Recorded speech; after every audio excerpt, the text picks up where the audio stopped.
Welcome! I'm Johan Nilsson. And I'm Lincoln Murphy. And this is Impact Weekly. We're here to help you make your customers successful. Each week, we answer your most pressing customer success management questions by relying on our years of experience with companies around the world. Let's get this going.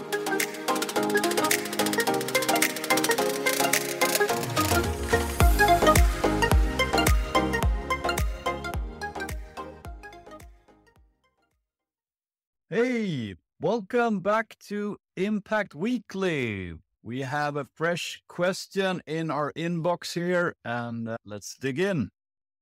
Here it goes. Who typically defines the life cycle stages in a company, and what factors can impact the definition of life cycle stages? Okay, I like it. Yeah, me too. Yeah, life cycle stages. You hear that a lot, right? I think it's almost everywhere. And I would say it's also almost everyone has their own way of doing this. Of course, it's customer success, right? There's a million different ways to do things. I think this is definitely something that people talk about a lot. I think it's something that when you go a little bit deeper with people, you realize that we're all talking about different things. There's a lot of confusion. I think a lot of times there's a misconception about life cycle stages. So I think this is a really interesting topic. It's fundamental really to a lot of the things that we talk about, like in Impact Academy, where we talk about capacity planning, really running a world-class customer success management organization. You have to have these things called life cycle stages. I think we need to talk about why this matters. Why should you create life cycle stages? Yes.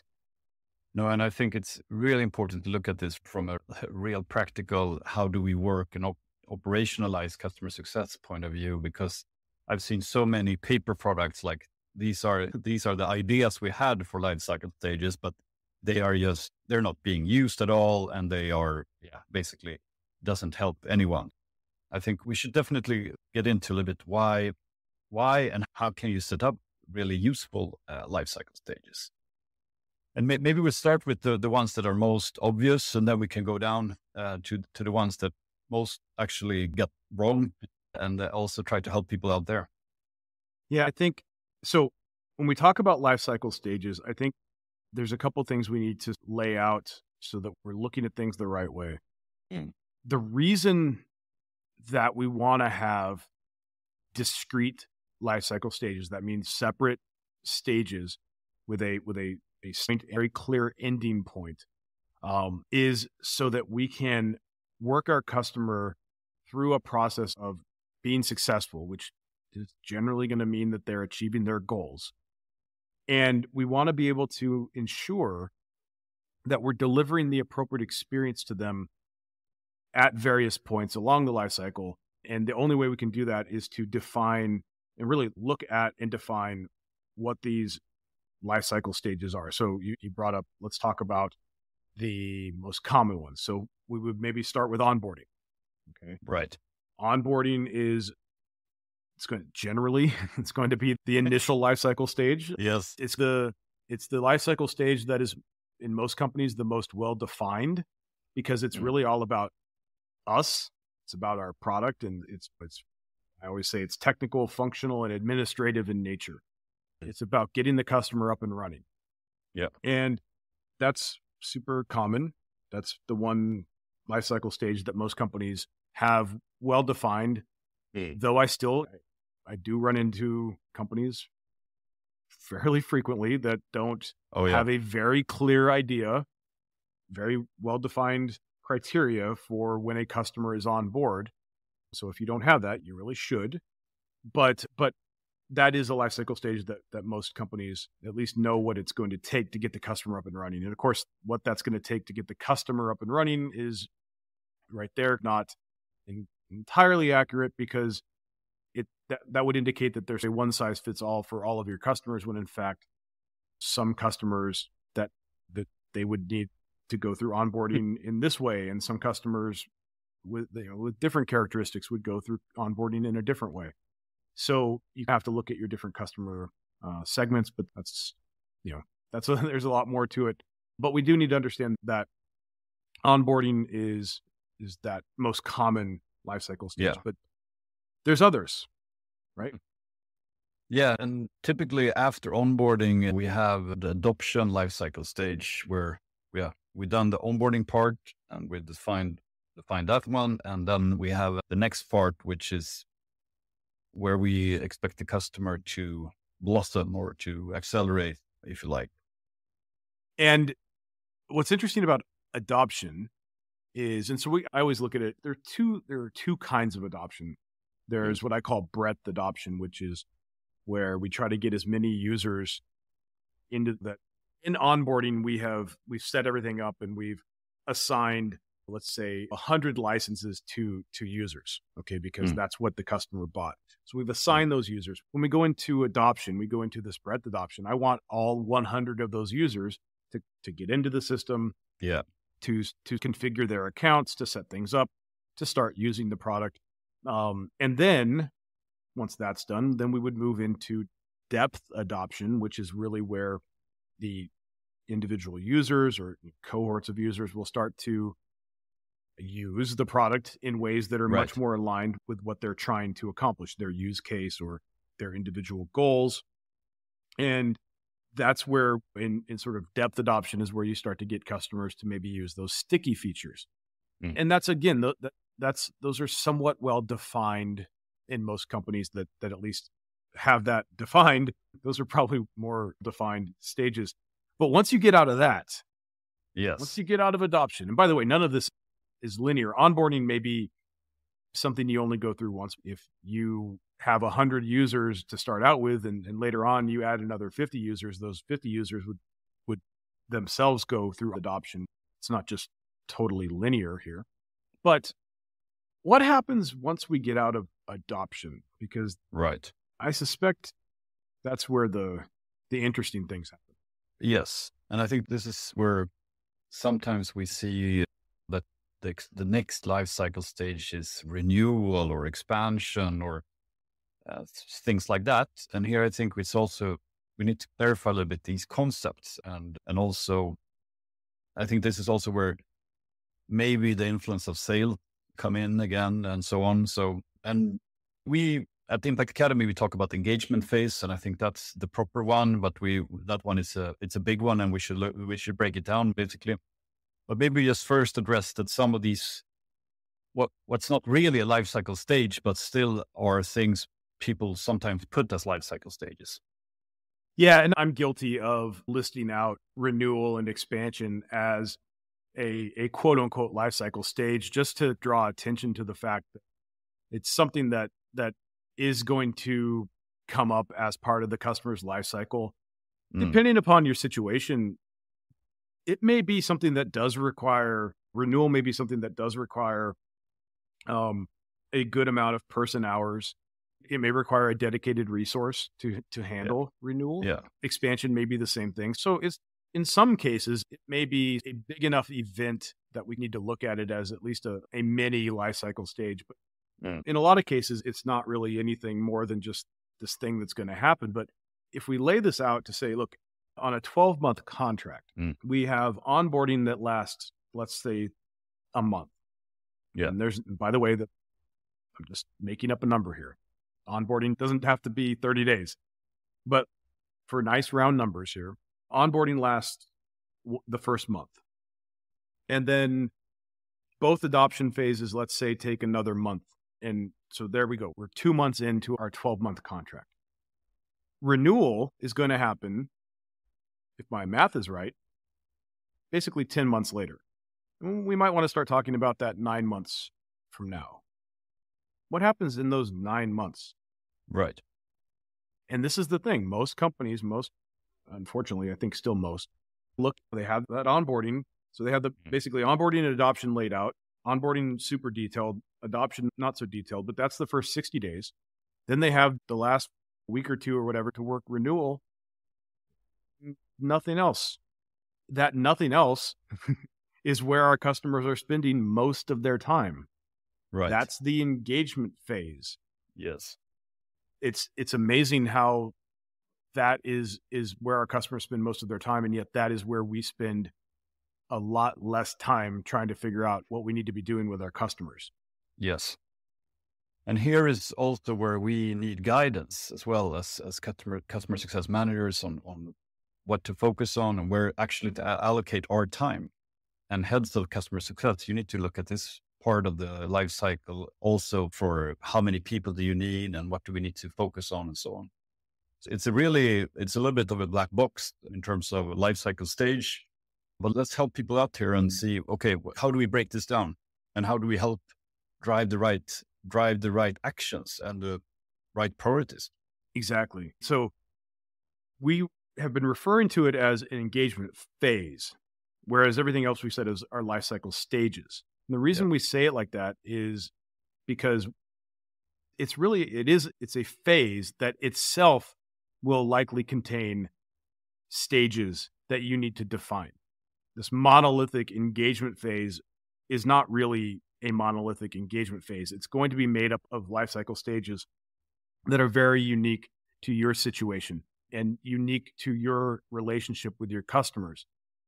And the way we need to be looking at this is those stages need to be built around the customer's goals. Right. So if the whole idea of life cycle stages is to understand if our customers are making progress or not. Yeah. Because if we move them towards success, then they will renew. If we move them towards success, they will buy more. We need to know if they're making progress. And that's what life cycle stages are for, so that we can look at all of our customers and say, are they making progress or are they not? And then if they're not, we can intervene. But what are they progressing towards?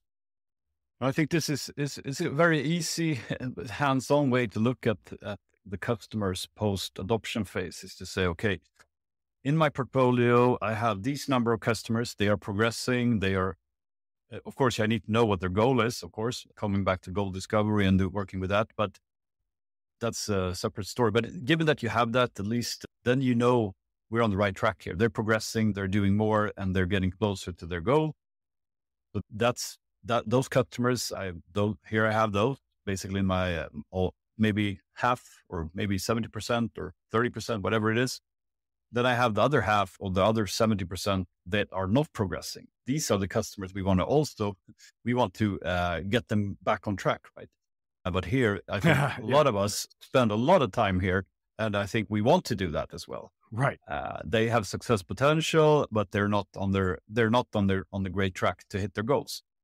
Yeah. So it is about making sure the customer is progressing towards their goal. And yes, goal discovery, the whole discussion of it is outside the scope of what we have time to talk about today. Yeah. We talk about it all the time on this pod, though. We might have mentioned it earlier in the pod if you listen. Yeah. If you pretty much listen to any episode, we talk about goal discovery, but essentially that's what's critical in the engagement phase. And so customers are working towards a goal. That's basically the life cycle stage that they're in. They're working towards a goal. And a customer might be working on several different goals at any one time, stacking those goals. And why we say a lot of this is not linear.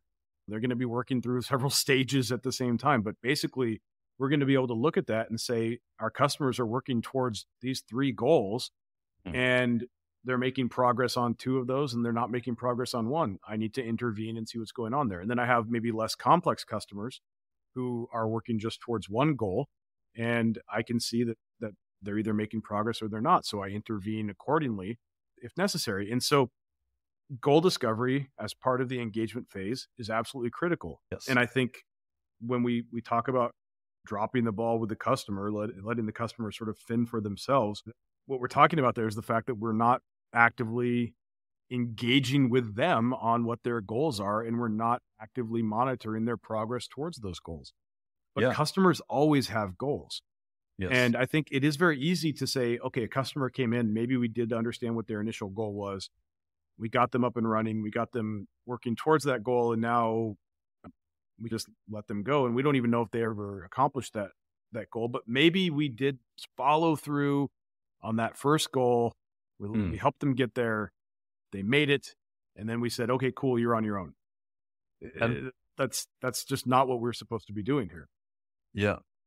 And I think a lot of maybe people out there now are going to think, okay, but how do I know? First of all, I need to know their goal, but how do I know if they're progressing or not? And I think we shouldn't overcomplicate this. You can have indicators showing that they are on the right track. And that's what we do at Start Deliver a lot. We help you identify indicators that are telling you that they are progressing. Meaningful usage is a quite straightforward one. Of course, it's not the full picture, but it's going to help you a lot to prioritize as well. The more data that supports us identifying the ones that are progressing and not will help us here as well. We shouldn't make this too vague either. It can be very concrete when you work with it. Absolutely. We talk about discovering the customer's goals. The reality is, unless our product is just totally horizontal and just super generic and anybody can use it for anything, we probably have a finite number of options that our customers are trying to accomplish, a finite number of goals that they're trying to accomplish. Yes, their goal is going to be unique. The specific characteristics of the objective and the time frame is going to be unique. But in terms of what they're actually doing, it's probably going to be one of a handful of options that they could be working on, which means we know what they need to do in order to achieve that goal without having to spend a lot of time with that customer coming up with a very specific and unique success plan, right? We know, okay, here's where they're at, here's where they want to go, and here are the progress milestones or the key events that they have to go through in order to achieve that goal. Yeah. And then we know, okay, so we have the progress milestones, we have the key events in our CSM software in Start Deliver. We know the steps that they need to take between those key events, and we know what usage in our product is aligned with that progress. Yep. So we can be looking for, as you said, meaningful usage. Yep. It's one thing to say, oh, they logged in and they're active. Okay. But is the stuff they're doing in the product actually in service of achieving their goal?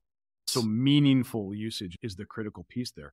So yeah, we need to understand their goal. We need to know what they have to do to get there. And as long as we're able to monitor that, we can see if they're making that progress, and we can see if they're not. And if they're not, we can intervene accordingly. We can't just say a customer comes out of adoption and then for the next 9 months, they're on their own. And then let's circle back and see if they'll renew. Yes. That's just not a recipe for continued success and growth as an organization. No, definitely. And I think exactly we were talking about before we got started, just some of the history of life cycle stages, where that comes from. Yes. Talk about that for a minute. Yeah. No, I think it also, you can tell from the questionnaire that this person has maybe someone had told them these are the life cycle stages for you or for the customer success team and for your customers. I think that could be a scenario, but I think the history here is also, or one of the things that make this or confuse people here is that in sales, we talk about pipelines and we talk about different stages in the sales cycle. And I think it's quite common that after you won the deal, basically you want stages there as well. So continuing the pipeline past the close of the sale. Yeah, that's interesting. So talk about, from a sales perspective, talk about what do we mean by pipeline? Let's talk about that for just a second. But I think for anyone who hasn't been in sales, I think you at least heard about pipeline and funnel. And I think you have these potential customers out there, leads and prospects. And then you have these stages in your pipeline to qualify them, basically to make a decision to buy. And that's in most sales processes, there's quite a lot of leads, and so you lose a lot of them on the way there. And just that part is really different from how we want customer success to work, right? Yes. If we applied that, to actually working with customers, where you get a bunch of customers in the top of the funnel and you only get a few out the bottom of the funnel, as successful, that would be terrible. But yes, from a sales perspective, that's how it works. So you get a bunch of leads in, and then you work them through this process, and a few come out the other end as customers. Yeah. Quite common hit rate from a lead to one deal is 5-10%. We don't want to to have that type of like success rate with our customers, right? That would be devastating. So Yeah, we want a little bit better than. so we can have higher ambitions, right? Exactly. Okay. So we know with a pipeline, what we're trying to do is work a lead through some sort of process so that they become a customer. But why does it matter if we understand where they are in the sales process, in the sales cycle? Like, what does it matter? It matters. It's about qualification, but it's also about where do I, as a sales rep or account executive, spend my time. Mm. That's a very important part in the sales process to say, okay, do we really have a real interest? Can they buy this product? Do they have authority and so on? There's a lot of things goes into qualifying a sales prospect. And it's all about which ones do I spend my time on as an account executive to make sure that we have a chance of getting this cut. So okay, that's interesting. So as a lead comes in and we start to work with them and qualify them, as we see them becoming more likely to become a customer, we will start maybe dedicating more resources to them. We will spend more time with them. Perhaps they will even expect more from us as they themselves realize that they're becoming more likely to buy, right? So their appropriate experience, if you will, from a buying standpoint would dictate at some point they're going to want more from you. So we know that if we're working with a certain number of prospects at various stages in the pipeline, that I'm going to, as a salesperson, I'm going to have to spend a certain amount of time, person hours dedicated to these prospects in order to close them. So it's both a qualification process and understanding, being able to look at the pipeline and say, here's a number of customers that we're going to be able to close this quarter. Yeah. But there's also a capacity planning part of that as well. Like I can actually work with this many prospects. So it's interesting that exists in sales. And like you said in the question, who typically defines the lifecycle stages in a company when we're talking about lifecycle stages for customers once they become a customer? Right. We're not talking about in sales.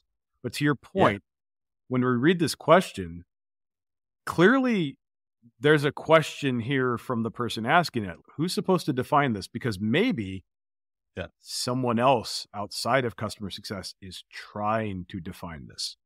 So they're going, I thought I was supposed to define this. I'm the head of customer success. Right.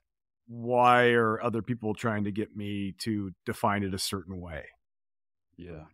I think it's quite common. It can come from sales. It can also come from maybe you have this high level strategy session where you draw on the board and you map out the customer journey. And from a theoretical point of view, it might be easy to define these stages on a whiteboard like that. But I think what we can tell from the question here is that maybe it's not working in practice. And that's my experience as well, that to make these life cycle stages useful, we need to really see what works in practice and in what way does these life cycle stages serve us, but maybe even more importantly, the customer. I think if you are in customer success, if you're head of customer success, and you're feeling the pressure, like you said, Johan, from sales, who, by the way, it's not uncommon and we were talking about this before we started recording, when it comes to like customer segmentation and the old school way of segmenting customers based on what they pay us, that segmentation will often match the segmentation that takes place in sales. So the way that sales looks at potential customers and segments them by potential deal size, there's often pressure on customer success to adopt the same type of customer segmentation. So it's not a stretch then to think that sales may try to influence the way that we lay out the life cycle stages with a customer. Yeah. But they're not taking into consideration actually working with the customer to make them successful. They're just thinking about extending the sales pipeline beyond the initial sale to pick up any of that land and expand growth that's going to happen Right. with the account. That's all they're looking at. And we need to, as customer success leaders, as head of customer success, you need to be able to push back on that and say expansion is going to happen when we make our customer successful. I need to have a lifecycle stage plan that is built around making the customer successful, not built around just trying to sell them more. We will sell them a lot less if we do it that way. We will sell them a lot more if we actually make them successful. Yeah. I think it's important to understand that the influences, like you said, our sales, it might be that big strategy session that we had at our corporate offsite. It could be consultants of any kind, customer success, sales, process, who knows, right? Consultants are coming in, giving all sorts of crazy ideas. It could also come from product, especially if you're in a product-led growth organization. Product has ideas about that. And we just need to be able to, in customer success, not just ignore what everybody else is saying, but take what they say, look at it objectively, and then advocate for what we know is going to be the right way to work our customers through their life cycle with us to ensure that they're successful, that they stay as long as possible, that yes, they buy more, but because they're of that success, and that they also advocate for us. Yeah. Cool. But let's wrap this up. Life cycle stages are 3 main takeaways here. I'll start. Number 1 here, we absolutely think that customer success should define the life cycle stages for our customers. Definitely. Number 2, life cycle stages should be there to serve the customer so we can see their progress. And last, life cycle stages should be there to help us with capacity planning and our prioritization. Those are the 3 takeaways. Thanks for listening and see you back next week. Hey, thanks for listening.